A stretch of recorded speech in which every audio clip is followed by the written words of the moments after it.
Hi, and welcome to the notes. Day 1 of Calculus 2. A lot to cover. Here's a quick course overview, though, of what we'll be doing in the entire class. Basically, two things. Number 1 is integration at the top here, and number 2 is going to be sequences and series. But first, the integration. Quick review of Calc 1. The fundamental theorem of calculus. It says, in words, that the area under the curve increases at the rate equal to the curve height. The higher the curve is, the faster the area grows as x increases. We always calculate rate as the independent variable grows as x increases. So, the derivative of the area function is the original function. And then you can say that the other way, area is equal to the antiderivative of the function x. There's a little picture of that function. Capital A is the area. It goes from x equal little a to x equal little b, and then we write the integral. Area is equal to the integral a to b f of x dx. And then to actually solve that, we find capital F, the antiderivative, and the area is equal to the antiderivative at b minus the antiderivative at a, where, of course, the derivative of capital F is little f. So, what's new for Calc 2? Well, we'll have new methods of integration, so we'll move beyond the method of u substitution. And we'll have new applications of integration. So first up will be some new areas to find. Here's a fancier area. We want to find the area which is between the curve f of x and g of x, going from x equal a to b. So that's the way that we'll find it.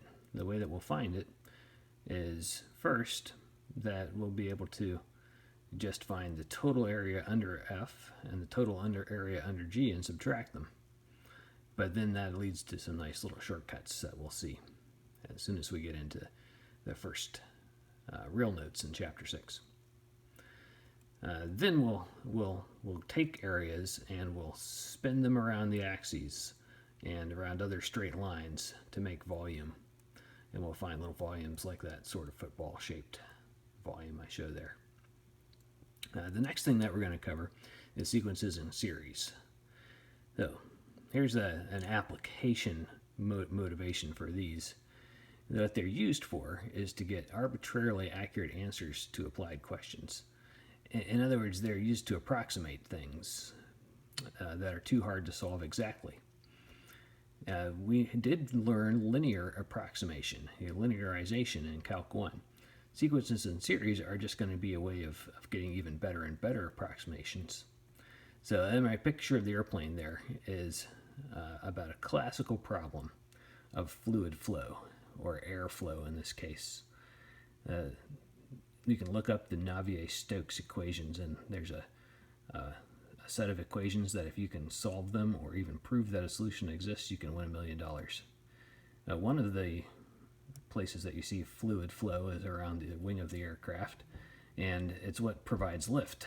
I put a big large arrow showing that this aircraft is experiencing lift, and it's basically because of the shape of the wing, the cross section of the airfoil, and the lift turns out to be the bottom pressure from underneath minus the top pressure. The bottom pressure should be bigger.